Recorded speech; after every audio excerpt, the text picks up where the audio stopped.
Hi friends, मुठ्ठल Joshi या व्हिडिओमध्ये आपण BMCने आज म्हणजे 2 डिसेंबर 2024 रोजी सेकंड शिफ्टमध्ये जो पेपर घेतला त्याचं ॲनालिसिस करणार आहोत. आणि मी या व्हिडिओमध्ये प्रश्न घेणार नाही, त्याचं कारण सांगतो की काही मला सकाळच्या व्हिडिओमध्ये मी काही प्रश्न टाकले होते, 5-6 प्रश्न.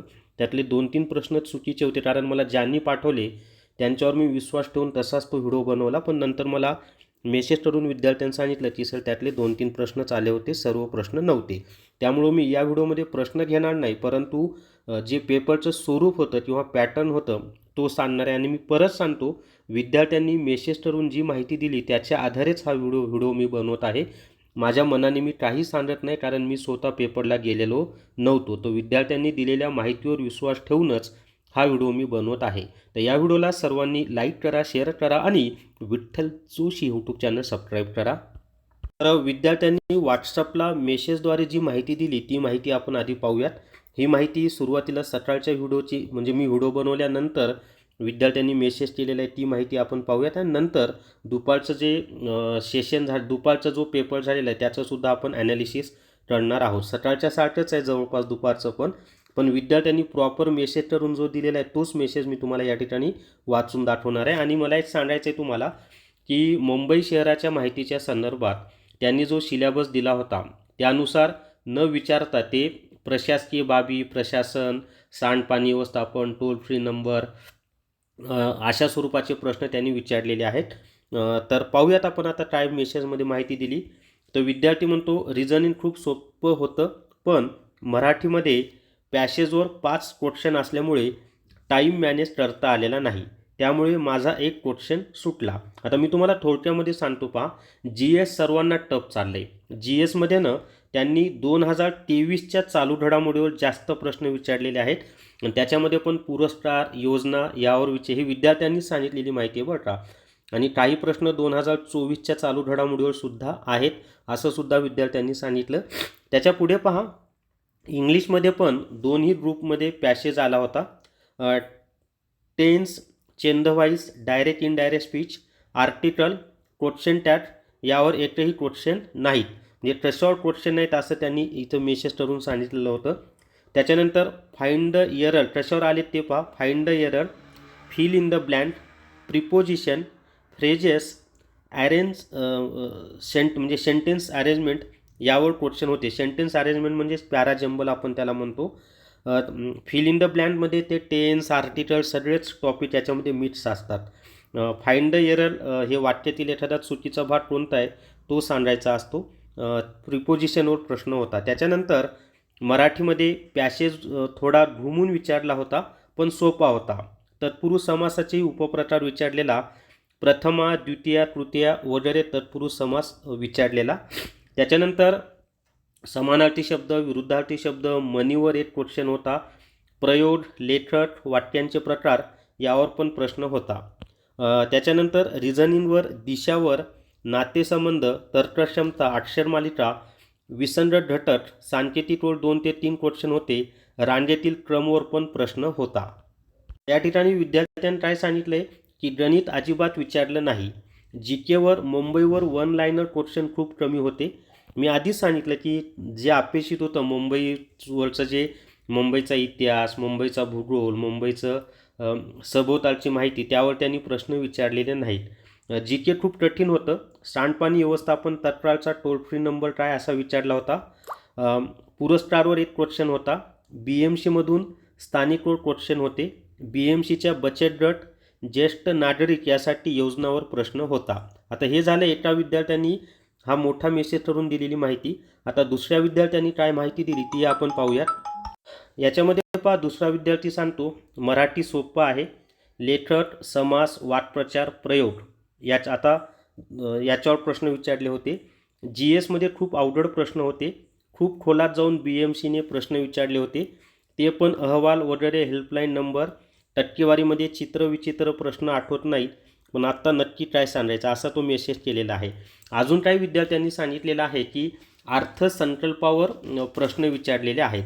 आता ही व्हिडिओच्या खाली कमेंट करून काही विद्यार्थ्यांनी सांगितलेलं की BMCचा जो अर्थसंकल्प आहे, अर्थसंकल्पाची माहिती पण मी दिलेली आहे माझ्या ई बुकमध्ये. तर त्या अर्थसंकल्पावर पण माहिती दिलेली आहे. आता सेकंड शिफ्टची आपण माहिती पाहूया. त्याच्या आधी मी तुम्हाला थोडक्यात सांगेल मित्रांनो, एकंदरीत GSमध्ये BMCवर जे आपल्याला अपेक्षित प्रश्न होत्या, आपल्याला म्हणजे यूट्यूबवर जेवढ्या म्हणजे माझ्यासह सर्व शिक्षकांनी जे प्रश्न बनवले होते तसे प्रश्न विचारले जात नाहीत. तर BMCचं प्रशासन म्हणजे वेगळ्याच स्वरूपाचे जे अपेक्षितच नाही कोणालाच, म्हणजे आता जे कोणी स्पर्धा परीक्षांमध्ये विद्यार्थी अभ्यासू असतील किंवा शिक्षक असतील, कोणालाच वाटणार नाही अशा स्वरूपाचे ते म्हणजे प्रश्न त्यांनी काढलेत आणि विचारत आहेत. त्यामुळं BMCचं काय वाचायचं हाच मोठा प्रश्न आहे आता. तरी पण BMCचं प्रशासन, BMCचं जे विभाग आहेत, त्या विभागांचे जे प्रमुख आहेत, BMCचा अर्थसंकल्प,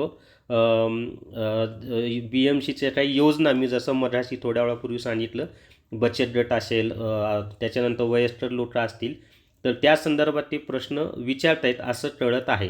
आता त्यानुसार मी माहिती देण्याचा म्हणजे काही माहिती अपलोड पण केली माझ्या ई-बुकवर, नवीन अपडेट अजूनही रात्रीतून कळणार आहे.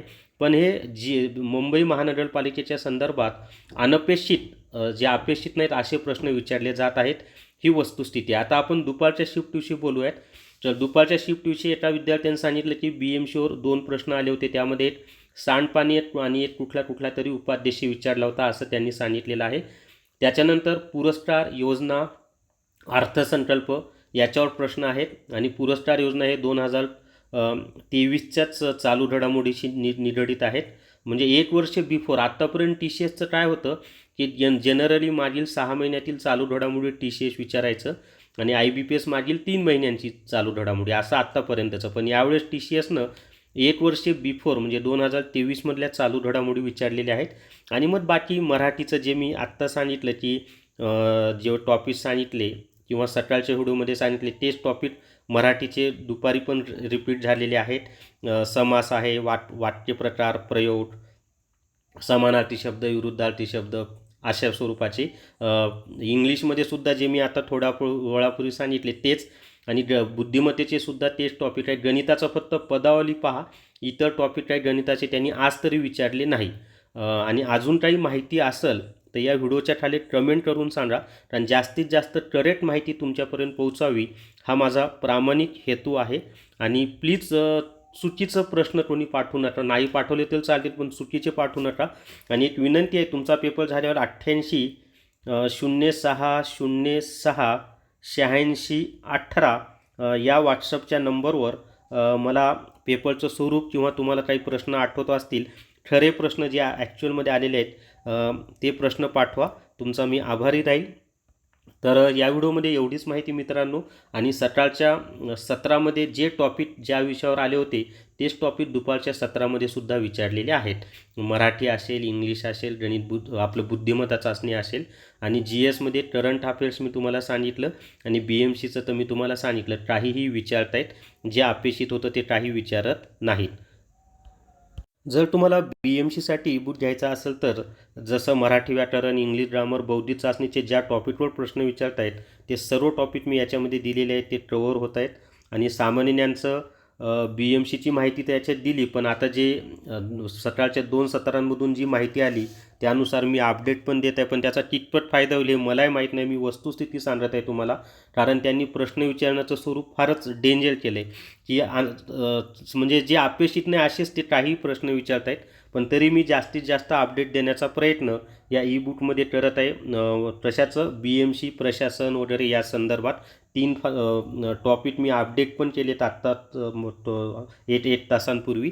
तर जेवढं मला देता येईल तेवढं मी देण्याचा प्रयत्न याच्यामध्ये करत आहे. त्याचा कितपत फायदा होईल याची शाश्वती मला पण नाही, आणि वस्तुस्थिती आहे.